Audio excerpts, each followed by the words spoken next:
میرے بھائیوں، آج کے خطبہ جمعہ میں اسلام کے 5 جو پلرز ہیں، اسلام کے جو 5 ستون ہیں جن کے اوپر اسلام کی پوری بلڈنگ، پوری عمارت قائم ہے، ان 5 پلرز میں سے جو تیسرا پلر ہے، توحید کے بعد اور نماز کے بعد جو تیسرا پلر ہے جس کو ہم زکوٰۃ کہتے ہیں، آج کے خطبہ جمعہ میں اس زکوٰۃ کے بارے میں کچھ موٹی موٹی باتیں، کچھ بنیادی باتیں آپ کے سامنے رکھنا چاہتا ہوں۔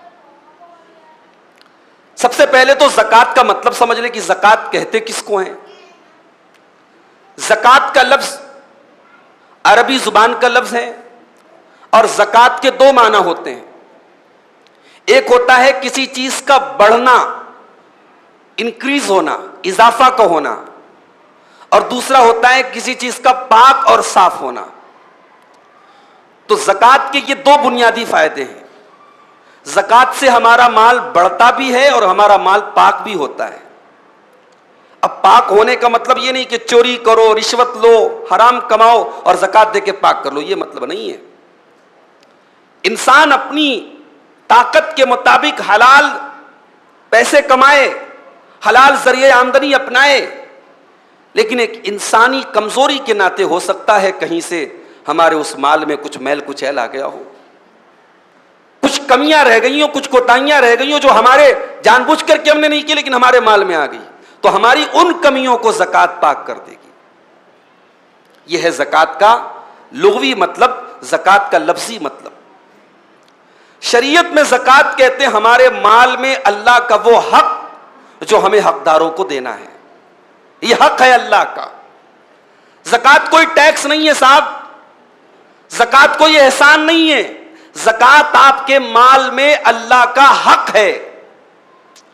والذین فی اموالہم حق معلوم للسائل والمحروم، اللہ نے فرمایا کہ میرے ایمان والے بندوں کے مال میں ایک حق ہوتا ہے جو غریبوں کے لیے، مجبوروں کے لیے، بے سہارا لوگوں کے لیے خاص ہوتا ہے۔ اللہ نے حق قرار دیا ہے اس زکوٰۃ کو۔ زکوٰۃ کوئی آپشنل چیز نہیں ہے کہ دے دے تو چلے گا، نہیں دے تو بھی چلے گا۔ زکوٰۃ اوبلیگیٹری ہے، زکوٰۃ کمپلسری ہے، زکوٰۃ مینڈیٹری ہے، دینا ہی پڑے گا آپ کو۔ اس لیے کہ زکوٰۃ اسلام کے 5 ستونوں میں سے ایک ستون ہے۔ بڑی مشہور حدیث ہے، ہمارے بچے کو یاد ہے، اللہ کے نبی نے فرمایا بنی الاسلام علی 5، اسلام کی بنیاد 5 چیزوں پر ہے۔ پہلی چیز ان تشہد لا الہ الا اللہ، گواہی دو کہ اللہ کے سوا کوئی عبادت کے لائق نہیں، وان محمد رسول اللہ، محمد صلی اللہ علیہ وسلم اللہ کے رسول ہیں۔ دوسری چیز تقیم الصلاۃ، نماز قائم کرو۔ تیسری چیز توتی الزکاۃ، زکوٰۃ ادا کرو۔ تو زکوٰۃ is one of the 5 pillars of Islam. اچھا، یہ جو زکوٰۃ ہے، آپ غور کیجئے، قرآن کریم میں سینکڑوں مقامات پر نماز کے ساتھ اللہ نے اس کو ذکر کیا ہے۔ اقیموا الصلاۃ وآتوا الزکاۃ، اقیموا الصلاۃ وآتوا الزکاۃ، یقیمون الصلاۃ ویؤتون الزکاۃ، اقاموا الصلاۃ وآتوا الزکاۃ۔ یہ قرآن کا انداز ہے۔ قرآن اکثر جہاں نماز کا ذکر کرتا ہے وہاں زکوٰۃ کا ذکر ضرور کرتا ہے، یہ بتانے کے لیے کہ اے مسلمان، کہیں ایسا نہ ہو کہ تیری زندگی میں نماز کی اہمیت تو رہے اور زکوٰۃ کو تو بھول جائے۔ جس طریقے سے نماز ضروری ہے اسی طریقے سے زکوٰۃ ضروری ہے۔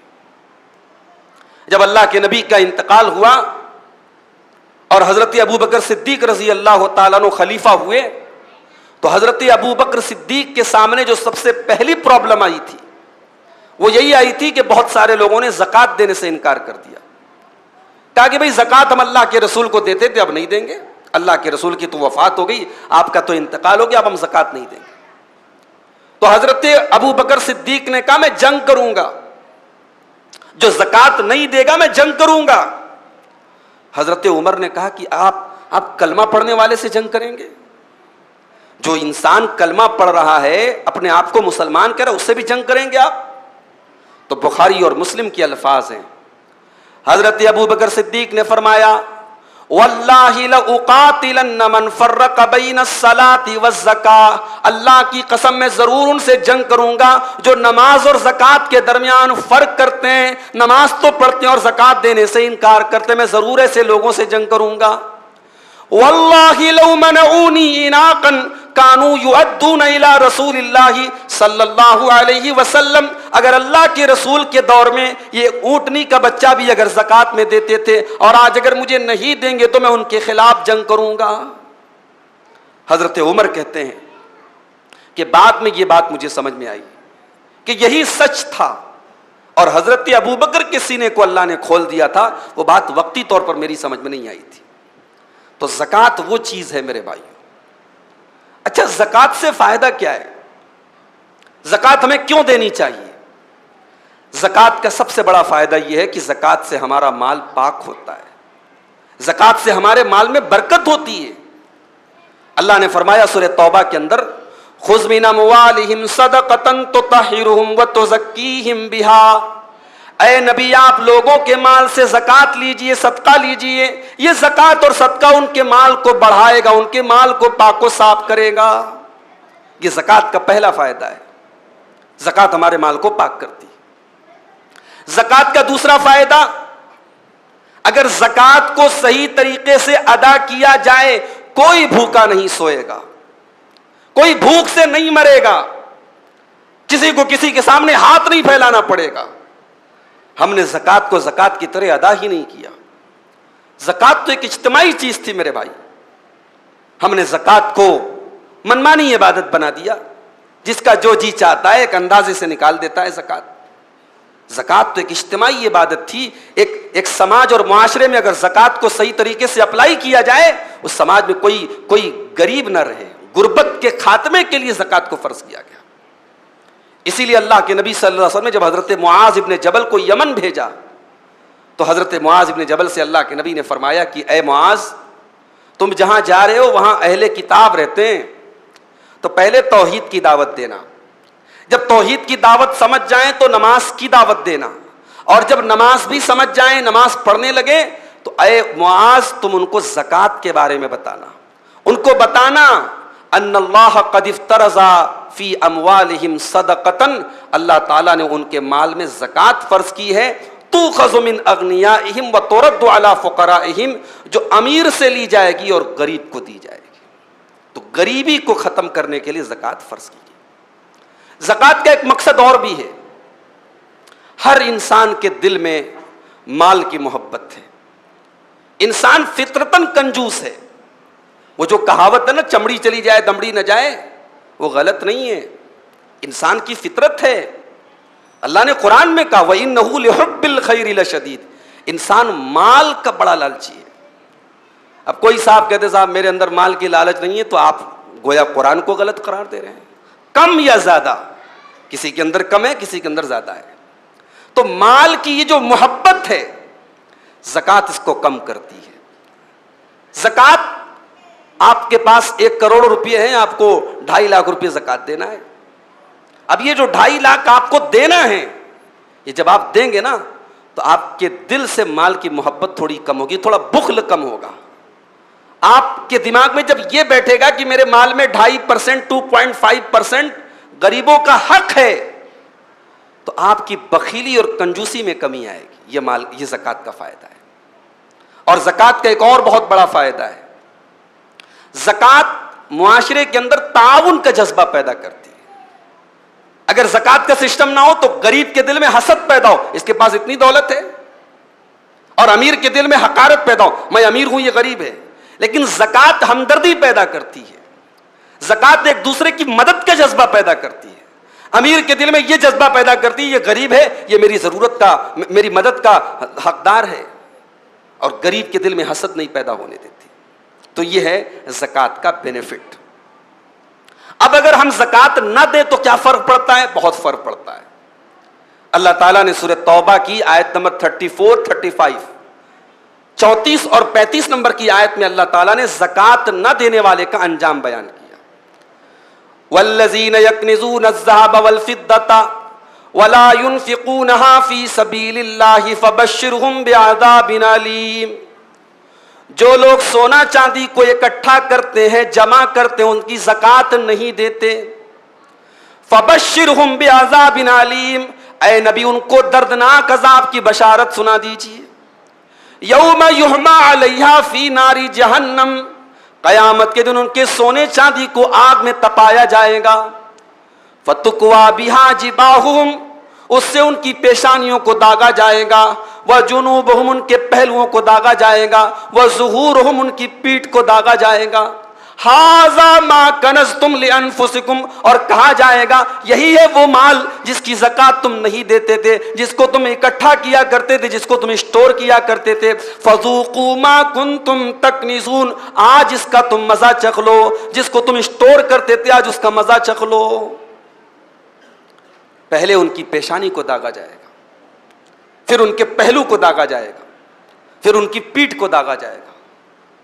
ایسا کیوں کیا جائے گا؟ اس لیے کہ جو زکات نہیں دیتا ہے وہ کسی زکات وصولنے والے کو دیکھ کر کے پہلے اس کی پیشانی پر بل پڑتا ہے، پہلے اس کا چہرہ بگڑ جاتا ہے، تو پہلے پیشانی کو داغا جائے گا، پھر اس کو تو زکات دینا نہیں ہے تو پہلے ماتھے پر بل آیا، پھر وہ پلٹتا ہے تو پہلو سامنے آتا ہے، پہلو کو داغا جائے گا، پھر پیٹھ دکھا کر بھاگ جاتا ہے، پھر پیٹھ کو داغا جائے گا۔ یہ ہے زکات نہ دینے والے کا انجام۔ اب ایک حدیث بھی سن لیجئے، بخاری اور مسلم کی روایت ہے، اللہ کے نبی فرماتے ہیں کہ جس کو اللہ تعالیٰ نے مال دیا اور اس نے اس کی زکات نہیں دی، اس کا مال قیامت کے دن مسل لہ مالہ شجاعا اقرا، اس کا مال ایک گنجے سانپ کی شکل میں آئے گا۔ اہل علم کہتے ہیں کہ سانپوں کی بہت ساری ویرائٹی ہوتی ہے، اس میں یہ جو سانپ ہوتا ہے عرب کے اندر ہوتا تھا شجاعا اقرا، گنجا سانپ، یہ بڑا زہریلا ہوتا تھا۔ لہو زبیبتان، اور اس کے اوپر 2 سیاہ دھبے ہوں گے، ایک گنجا سانپ جس کے اوپر 2 سیاہ کالے دھبے ہوں گے، اس کا مال وہ سانپ بن جائے گا، یطوقہ یوم القیامہ، اور اس کو اس کی گردن میں لپٹ جائے گا، اس کی گردن میں لپٹ جائے گا، اور اپنے جبڑے میں اس زکات نہ دینے والے کو پکڑ لے گا اور کہے گا انا مالک انا کنزک، میں تیرا مال ہوں، میں تیرا خزانہ ہوں۔ اور اس کے بعد اللہ کے نبی نے سورہ آل عمران کی یہ آیت پڑھی، وَلَا يَحْسَبَنَّ الَّذِينَ يَبْخَلُونَ بِمَا آتَاهُمُ اللَّهُ مِنْ فَضْلِهِ هُوَ خَيْرًا لَهُمْ بَلْ هُوَ شَرٌّ لَهُمْ، جو لوگ اللہ کے مال میں بخیلی کرتے ہیں، زکات نہیں نکالتے، وہ اس کو اپنے حق میں بہتر نہ سمجھیں، وہ یہ نہ سمجھے کہ ہم زکات نہ دے کر کے اپنے مال کو بچا رہے ہیں، وہ ان کے حق میں بہت برا ثابت ہونے والا ہے۔ سَيُطَوَّقُونَ مَا بَخِلُوا بِهِ يَوْمَ الْقِيَامَةِ، قیامت کے دن ان کا مال ان کی گردن میں طوق بنا کر کے ڈالا جائے گا۔ یہ ہے زکات نہ دینے کا انجام۔ زکات نہ دینے سے بارش روک لی جاتی ہے۔ ابن ماجہ کی صحیح روایت ہے، اللہ کے نبی فرماتے ہیں کہ وَلَمْ يَمْنَعُوا زَكَاةَ أَمْوَالِهِمْ إِلَّا مُنِعُوا الْقَطْرَ مِنَ السَّمَاءِ، جس قوم اور سماج کے اندر زکات ادا نہیں کی جاتی وہاں پر اللہ تعالیٰ بارش کو روک لیتا ہے، پانی کو روک لیتا ہے۔ ابھی بھی موسم بہت گرم ہے، ہو سکتا ہے بہت ساری جگہوں پر کسان انتظار کر رہے ہوں بارش کا، اللہ تعالیٰ اپنی رحمتوں کی بارش نازل فرما دے۔ تو بارش کا نہ ہونا بھی یہ زکات کی نہ دینے کی ایک سزا ہے۔ اب ایک سوال یہ ہے کہ زکات کہاں دیں، ہم کس کو دیں، زکات کا مصرف کیا ہے؟ تو زکات ہر ایک کو نہیں دے سکتے، یا ہاں جہاں جہاں ہم نیکی کے راستے ہیں، بھلائی کے راستے، وہاں وہاں زکات دیں، ایسا بھی نہیں ہے۔ زکات کی کچھ اسپیسیفک جگہ ہیں کہ ہم وہاں پہ زکات دے سکتے ہیں۔ کہاں دے سکتے ہیں؟ اللہ تعالیٰ نے سورہ توبہ کی آیت نمبر 60 میں زکات کے 8 مصارف ذکر کیے، 8 ایسے لوگ ہیں جن کو ہم زکات کی رقم دے سکتے ہیں۔ انما الصدقات للفقراء والمساکین والعاملین علیہا والمؤلفۃ قلوبہم وفی الرقاب والغارمین وفی سبیل اللہ وابن السبیل فریضۃ من اللہ واللہ علیم حکیم۔ 8 لوگوں کو آپ زکات دے سکتے ہیں۔ نمبر 1، فقیر کو آپ دے سکتے ہیں۔ فقیر کس کو بولتے ہیں؟ جو اپنی بیسک ضرورتوں کے لیے دوسروں کا محتاج ہو، فقیر کو دے سکتے ہیں، مسکین کو دے سکتے ہیں۔ فقیر کا مطلب بھی ضرورت مند، مسکین کا مطلب بھی ضرورت مند، لیکن علماء کہتے ہیں دونوں میں ایک فرق ہے۔ فقیر وہ ہے جو مانگتا ہے، مسکین وہ ہے جو مانگتا نہیں۔ ضرورت مند ہے مگر خوددار ہے، وہ لوگوں کے دروازوں پر جا کر کے ہاتھ مانگے، یہ اس کی عزت نفس کو گوارا نہیں، اس کی غیرت کو گوارا نہیں۔ تو ایسا انسان جو سفید پوش ہے، ضرورت مند ہے، اس کے گھر میں کھانا نہیں پک رہا ہے، اس کے بچے بھوکے ہیں، مگر اس کی بات چیت سے آپ اندازہ نہیں لگا سکتے، ایسے ضرورت مندوں کو بھی ہمیں زکوٰۃ کی رقم دینا ہے۔ والعاملین علیہا، فقیر کو دینا ہے، مسکین کو دینا ہے، اور وہ لوگ جن کو حکومت کی طرف سے زکوٰۃ وصولنے کے لیے ملازم کے طور پر رکھا گیا ہے، جن کو یہ کام سونپا گیا ہے تمہیں زکوٰۃ وصولنا ہے، اس زکوٰۃ کو وصولنے کے لیے ان کی سیلری کی رقم، ان کا محنتانہ زکوٰۃ سے دیا جا سکتا ہے۔ نمبر 4، والمؤلفۃ قلوبہم، زکوٰۃ کی رقم ان کو بھی دے سکتے ہیں جن کے دل کو پھیرنا ہو، جن کے دل کو مائل کرنا ہو۔ اب جن کے دل کو مائل کرنا ہو، اس کا کیا مطلب ہے؟ ایک نو مسلم ہے، اس نے نیا اسلام قبول کیا ہے، لیکن اس کے سماج کے لوگ اس کو ڈرا رہے ہیں، فائنینشیلی اس کو کمزور کر رہے ہیں۔ اب اس کو اسلام پر جمانے کے لیے، اس کے دل کو مضبوط کرنے کے لیے اس کی فائنینشیل ہیلپ ہم زکوٰۃ کی رقم سے کر سکتے ہیں۔ کوئی غیر مسلم ہے لیکن اسلام کی طرف آ رہا ہے، مائل ہو رہا ہے، اس کو زکوٰۃ کی رقم کے ذریعے ہم ہیلپ کر سکتے ہیں تاکہ وہ مکمل طریقے سے اسلام کے اندر آ جائے۔ یا کوئی ایسا غیر مسلم ہے کہ وہ مسلمانوں کے لیے تکلیف دہ ہے، اور اس کو اگر ہم کچھ پیسے دے دیں تو اس بات کی امید ہے کہ مسلمانوں کو وہ تکلیف نہیں پہنچائے گا، اس کے شر سے مسلمانوں کو بچانے کے لیے بھی زکوٰۃ کی رقم دے سکتے ہیں۔ یہ علماء نے الگ الگ اس کا المؤلفۃ قلوبہم کا مصرف بتایا ہے۔ اس کے بعد اللہ نے فرمایا کہ وفی الرقاب انما الصدقات للفقراء والمساکین والعاملین علیہا والمؤلفۃ قلوبہم وفی الرقاب، اور گردنوں کے چھڑانے میں بھی زکوٰۃ کی رقم دے سکتے ہیں۔ اس زمانے میں غلامی کا دور تھا، غلاموں کو آزاد کرانے کے لیے لوگ زکوٰۃ کی رقم دیتے تھے۔ آج غلامی کا دور نہیں ہے، لیکن آج اگر کوئی مسلمان ہے جو بے قصور ہے، کرمنل نہیں ہے، مجرم نہیں ہے، بے قصور ہے، وہ جیل میں سڑ رہا ہے، اس کی زندگی برباد ہو رہی ہے، تو اس کا کیس لڑنے کے لیے، اس کی رہائی کے لیے بھی آپ زکوٰۃ کی رقم دے سکتے ہیں۔ والغارمین، اور قرض داروں کے لیے بھی، جو قرض دار ہے اس نے اپنی ضرورت کے لیے قرض لیا لیکن اب بیچارہ محتاج ہو گیا، غریب ہو گیا، اس کے قرض کی ادائیگی کے لیے آپ زکوٰۃ کی رقم دے سکتے ہیں۔ وفی سبیل اللہ، اور اللہ کی راہ میں بھی آپ زکوٰۃ کی رقم دے سکتے ہیں۔ اللہ کی راہ سے کیا مراد ہے؟ زیادہ تر اہل علم کہتے ہیں کہ اللہ کی راہ سے مراد جہاد فی سبیل اللہ ہے۔ آج کے دور میں دین کی دعوت و تبلیغ کو بھی اہل علم نے جہاد فی سبیل اللہ میں مانا ہے کہ اسلام کی تبلیغ کے لیے اور دعوت کے لیے بھی ہم زکوٰۃ کی رقم دے سکتے ہیں۔ اور زکوٰۃ کا 8واں مصرف وابن السبیل، کوئی مسافر ہے، کوئی پردیسی ہے، اپنے گھر میں چاہے پیسے والا آیا ہو، سفر میں اگر وہ لٹ گیا، پٹ گیا، ضرورت مند ہو گیا، تو اس کی ریکوائرمنٹ ہم زکوٰۃ کی رقم سے پوری کر سکتے ہیں۔ یہ ٹوٹل 8 مصارف ہیں زکوٰۃ کے۔ اللہ فرماتا ہے فریضۃ من اللہ، اس کو اللہ نے فرض قرار دیا ہے، انہی 8 لوگوں کو آپ کو زکوٰۃ کی رقم دینا ہے۔ اب آئیے کس کس چیز میں ہم کو زکوٰۃ دینا ہے اور کتنی زکوٰۃ دینا ہے۔ سب سے پہلے سونا اور چاندی کو سمجھ لیتے ہیں۔ سونے کا نصاب حدیثوں کے اندر بتایا گیا کہ اگر 20 دینار سونا ہے تو زکوٰۃ آپ کو دینا ہے۔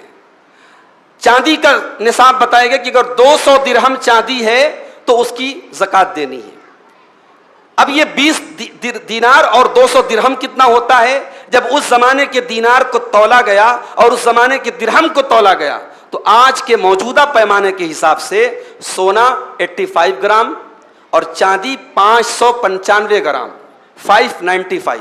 اگر چاندی 595 گرام سے کے برابر ہے یا اس سے زیادہ ہے، سونا آپ کے پاس 85 گرام یا اس سے زیادہ ہے، 85 گرام سے زیادہ ہے، تو آپ کو اس کے اوپر 2.5% یعنی 2.5% آپ کو زکوٰۃ دینا ہے۔ یہاں ایک بات اور نوٹ کر لیجئے کہ سونا اگر آپ نے گھر میں رکھا ہوا ہے، لڑکی کی شادی کرنا ہے اس کے پرپس سے رکھا ہے آپ نے، مکان بنوائیں گے اس کے پرپس سے رکھا ہے آپ نے، یا عورتیں پہن رہی ہیں وہ سونا، چاہے وہ سونا رکھا ہوا ہو چاہے وہ سونا پہنا جا رہا ہو، دونوں کنڈیشن میں زکوٰۃ دینا ہے۔ بعض علماء کا یہ فتویٰ ہے کہ عورتیں جو زیور پہنتی ہیں اس پر زکوٰۃ نہیں دینا ہے، مگر دلیل کے اعتبار سے یہ بات مضبوط نہیں ہے۔ ابو داؤد کی صحیح روایت ہے، اللہ کے نبی کے پاس ایک عورت آتی ہے, اس کے ساتھ اس کی ایک بچی ہے, اور بچی کے ہاتھ میں مسکتان من ذہب غلیظتان, سونے کے 2 موٹے موٹے کنگن ہیں. اللہ کے نبی نے اس عورت سے کہا اتؤدین زکاتہما, کیا اس کنگن کی زکات دیتی ہو؟ اس نے کہا کہ میں زکات تو نہیں دیتی ہوں. اللہ کے نبی نے فرمایا ایسرک ان یصورک اللہ بہما یوم القیامت سوارین من نار, کیا تم یہ پسند کرو گی کہ قیامت کے دن اس کنگن کی جگہ تمہیں آگ کا 2 کنگن پہنایا جائے؟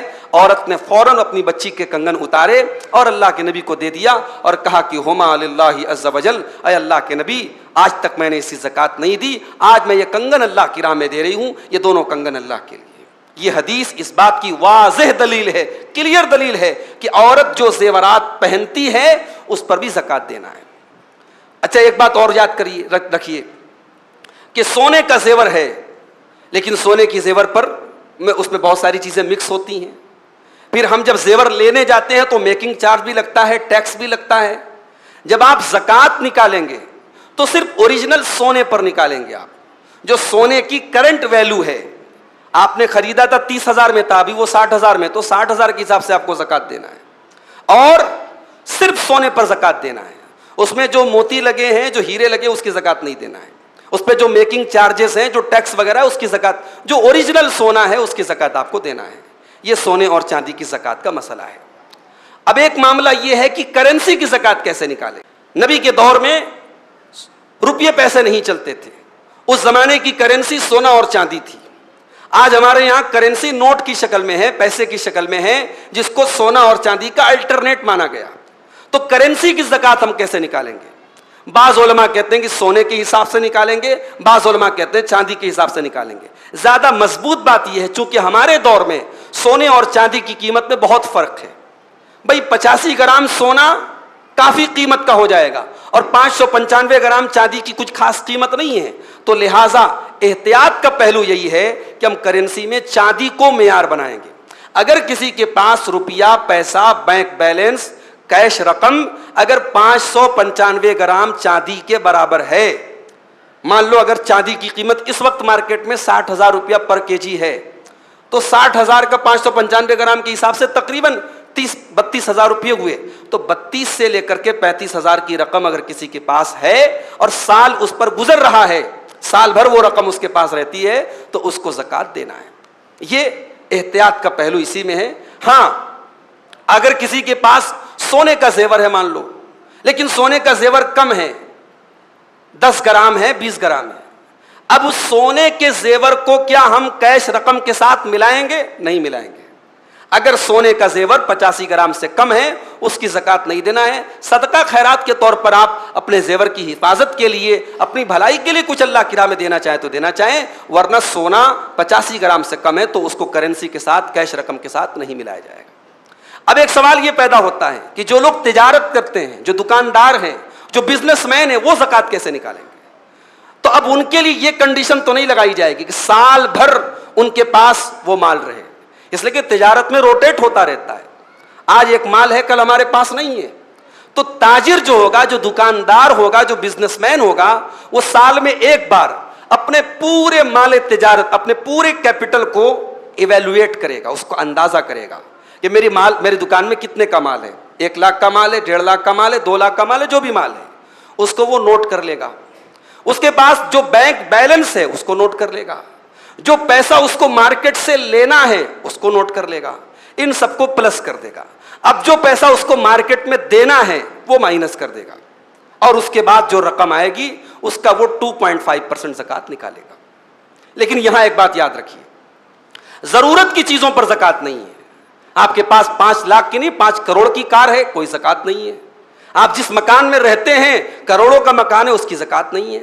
ہاں اگر آپ نے کوئی فلیٹ, کوئی زمین, کوئی مکان اس پرپس سے خریدا ہے کہ یہ مہنگا ہو جائے گا تو ہم بیچ دیں گے, تو اب یہ ضرورت کی چیز نہیں ہوئی, یہ مال تجارت بن گیا. یہ آپ کی تجارت کی چیز بن گئی, بزنس کی چیز بن گئی کہ آپ نے انویسٹمنٹ کے طور پر وہ فلیٹ خریدا ہے, تو اس لیے اس کی زکات آپ کو دینی پڑے گی کرنٹ ویلو کے حساب سے. ہاں اگر آپ نے فلیٹ خریدا لیکن نیت واضح نہیں ہے, آپ کا یہ ارادہ بھی ہے کہ صاحب ہمارے بچوں کے کام آئے گا, ضرورت پڑی تو ہم اس پہ مکان بنوائیں گے, آپ کا یہ ارادہ نہیں کہ فوراً ہم اس کو بیچ کے اس کی قیمت سے فائدہ اٹھائیں گے، تب آپ اس کی زکوٰۃ نہ نکالیں، کوئی حرج کی بات نہیں ہے۔ اسی طریقے سے ایک مسئلہ یہ بھی ہے کہ ہم نے کسی کو قرضہ دیا، اب ہم نے جس کو قرضہ دیا صاحب وہ غریب ہو گیا، ضرورت مند ہو گیا، اب وہ ہم کو پیسہ نہیں دے پا رہا، یہ سوال اکثر آتا ہے، اس لیے میں بیان کر رہا ہوں۔ تو کیا اب ہم اس پیسے کو اپنی زکوٰۃ میں مائنس کر سکتے ہیں؟ ہم نے کسی کو 1 لاکھ دے دیا، اب وہ نہیں دے پا رہا ہے، تو اب ہمارے اوپر جو زکوٰۃ فرض ہوتی ہے کیا ہم اس میں سے 1 لاکھ مائنس کر دیں؟ ایسا نہیں کریں گے، آپ ایسا نہیں کریں گے۔ آپ پھنسی ہوئی رقم، جو رقم آپ کی کہیں پھنس گئی ہے، کسی کو آپ نے دے دیا وہ نہیں دے پا رہا ہے، اس کو آپ زکوٰۃ میں مائنس نہیں کریں گے۔ ہاں، جب آپ قرض دے رہے ہوں اسی ٹائم آپ کی نیت ہو کہ یار یہ آدمی کمزور لگ رہا ہے، دے دیا تو دے دیا، نہیں دے پایا تو میں اس کو زکوٰۃ میں مائنس کر دوں گا، اگر اس وقت آپ کی نیت ہے تب آپ اس کو زکوٰۃ میں سے مائنس کر سکتے ہیں۔ اسی طریقے سے اگر آپ نے کسی کو قرض دیا اور یہ وہ قرض آپ کو کبھی بھی مل سکتا ہے، تو آپ اپنی پوری کیپٹل میں اس کو بھی جوڑیں گے۔ جب آپ اپنی زکوٰۃ نکالیں گے تو جو پیسہ آپ نے قرض دیا ہے جو آپ کو کبھی بھی مل سکتا ہے، اس کو بھی آپ اپنے کیپٹل میں جوڑیں گے۔ ہاں، اگر رقم پھنسی ہے، پیسہ کب ملے گا نہیں معلوم، تو جب ملے گا تب آپ اس سال کی زکوٰۃ نکالیں گے، جب تک نہیں مل رہا ہے اس کی زکوٰۃ نہیں نکالیں گے۔ اسی طریقے سے زمین سے جو پیداوار ہوتی ہے، بھئی آپ کھیتی کرتے ہیں تو آپ کی زمین کی پیداوار کی زکوٰۃ ہم کیسے نکالیں گے؟ تو یہ بات یاد رکھیے کہ زمین سے پیداوار جو پیدا ہوتی ہے اس کا جو نصاب ہے موجودہ پیمانے کے اعتبار سے 652 kg 652.800 کلو گرام اگر کسی کی کھیتی کی پیداوار ہو رہی ہے تو اس کی زکوٰۃ 2 طریقے سے نکالی جائے گی۔ اگر وہ کھیتی آسمانی بارش سے سیراب ہو رہی ہے، اس میں ہمیں ٹیوب ویل کے ذریعے موٹر کے ذریعے سینچائی نہیں کرنی پڑ رہی ہے، تو اس پہ 10% ہم زکوٰۃ نکالیں گے۔ اگر مان لو 6 کنٹل ہمارے پاس پیداوار ہو رہی ہے تو ہم اس کا جو ہے 10% یعنی 60 کلو ہم اس کی زکوٰۃ نکالیں گے۔ لیکن اگر وہ کھیتی ہم خود سے سینچائی کر رہے ہیں، محنت کر رہے ہیں، ٹیوب ویل کے ذریعے موٹر کے ذریعے اس کی سینچائی کر رہے ہیں، تو اس پر 5% ہم زکوٰۃ کی رقم دیتے ہیں۔ یہاں ایک بات یہ بھی نوٹ کر لیجئے کہ سونا اور چاندی کے لیے 1 سال کی شرط ہے، مگر زمین سے پیداوار جو ہوتی ہے وہ جس دن کٹائی ہوگی، جس دن کھیت آپ کا کٹے گا اسی دن آپ کو زکوٰۃ دینی ہے، اس پر سال گزرنے کی شرط نہیں ہے۔ اور اگر سال میں 2 مرتبہ آپ کے کھیت کی پیداوار ہوتی ہے تو 2 مرتبہ آپ کو زکوٰۃ دینا ہے۔ اب زکوٰۃ کے بارے میں کچھ مختلف مسائل بھی سن لیجئے۔ سوال پیدا ہوتا ہے کہ کیا زکوٰۃ کی رقم اپنی اولاد کو دے سکتے ہیں؟ زکوٰۃ کی رقم اپنے ماں باپ کو دے سکتے ہیں؟ نہیں دے سکتے آپ۔ جو رشتے ہمارے کفالت کے ہیں، والدین کے ذمے اولاد کی کفالت ہے، اولاد کے ذمے والدین کا خیال رکھنا ہے، تو اولاد اپنے والدین کو زکوٰۃ کی رقم نہیں دے سکتی، والدین اپنی اولاد کو زکوٰۃ کی رقم نہیں دے سکتے۔ ہاں، اگر بھائی بہن ضرورت مند ہیں تو آپ ان کو زکوٰۃ کی رقم دے سکتے ہیں۔ اسی طریقے سے بیوی شوہر کو زکوٰۃ دے سکتی ہے، کیونکہ بیوی کے اوپر شوہر کی کفالت فرض نہیں ہے، لیکن شوہر اپنی بیوی کو کبھی زکوٰۃ نہیں دے سکتا۔ اگر آپ کے خاندان میں رشتہ دار میں اگر کوئی زکوٰۃ کا حقدار ہے تو آپ اس کو پریفر کریں، اس کو ترجیح دیں۔ اللہ کے نبی نے فرمایا کہ رشتہ دار کو زکوٰۃ دینے سے ڈبل ثواب ملتا ہے، ایک تو صدقہ خیرات کرنے کا، زکوٰۃ دینے کا ثواب، اور دوسرے رشتہ داری کو بہتر کرنے کا، رشتہ داری کو نبھانے کا ثواب بھی آپ کو ملے گا۔ تو اس مسئلے کو آپ یاد رکھیے کہ کن رشتہ داروں کو آپ زکوٰۃ دے سکتے ہیں، کن رشتہ داروں کو آپ زکوٰۃ نہیں دے سکتے۔ مسجد کی تعمیر میں آپ زکوٰۃ کی رقم نہیں دے سکتے، مدرسے کی تعمیر میں آپ زکوٰۃ کی رقم نہیں دے سکتے۔ کسی پبلک ویلفیئر کے کام میں زکوٰۃ مخصوص لوگوں کو دی جاتی ہے۔ آپ نے کنواں کھودوا دیا، کنویں سے پوری پبلک پانی پی رہی ہے، تو کسی پبلک ویلفیئر کی چیز میں آپ زکوٰۃ کی رقم نہیں دیں گے۔ زکوٰۃ میں علماء کہتے ہیں کہ جس کو ہم زکوٰۃ دے رہے ہیں اس کو اس مال کا مالک بنا رہے ہیں۔ مان لو ہم نے کسی کو 1 لاکھ روپیہ زکوٰۃ دیا تو اس کو 1 لاکھ کا ہم مالک بناتے ہیں۔ اس لیے ہم کسی کنواں کھودوا دیا، ہم نے کوئی ٹیوب ویل لگوا دیا، اس میں صدقہ کی رقم آپ خرچ کریں، زکوٰۃ کی رقم آپ خرچ نہ کریں۔ تو یہ زکوٰۃ کے مختلف مسائل ہیں۔ ہمارے شیخ یعقوب جامعی صاحب آج صبح آئے تھے، انہوں نے ایک پمفلیٹ بھی یہاں نمازیوں کو بانٹنے کے لیے دیا ہے، اس میں بڑے دلائل کے ساتھ زکوٰۃ کے موٹے موٹے مسائل بیان کیے گئے ہیں۔ میں آپ سب سے گزارش کروں گا کہ آپ اس کو بھی پڑھ لیں، اور اس کے بعد اگر کوئی مسئلہ آتا ہے تو ہم آپ علماء سے رجوع کریں۔ میرے بھائیوں، یہ زکوٰۃ کے بارے میں چند موٹی باتیں ہیں۔ آخر میں یہی کہنا چاہوں گا کہ زکوٰۃ کے تعلق سے ہمارے سماج میں بڑی لاپرواہی ہے. ہمیں سے اکثر لوگ اپنے مال کی زکوٰۃ یا تو بہت لاپرواہی کے ساتھ نکالتے ہیں, کوئی اس کا حساب و کتاب نہیں ہے, یا بہت سارے ایسے لوگ ہیں جو کہتے ہیں کہ صاحب ہم انکم ٹیکس دیتے ہیں, ہم سیلز ٹیکس دیتے ہیں, ہم جی ایس ٹی دیتے ہیں, ہم کو کیا ضرورت ہے زکوٰۃ دینے کی. ان کی زندگی میں زکوٰۃ نام کی کوئی چیز ہی نہیں ہے. اللہ کے واسطے ایسا نہ کریں, یہ آپ کے مال میں اللہ کا حق ہے, اپنے مال کی صحیح زکوٰۃ نکالیں. اللہ نے وَلَا تَكُونُوا مِنَ الْمُشْرِكِينَ کا لفظ استعمال کیا ہے. زکوٰۃ نہ دینے والا اگر زکوٰۃ کا انکار کر دے تو وہ کافر ہو جائے گا.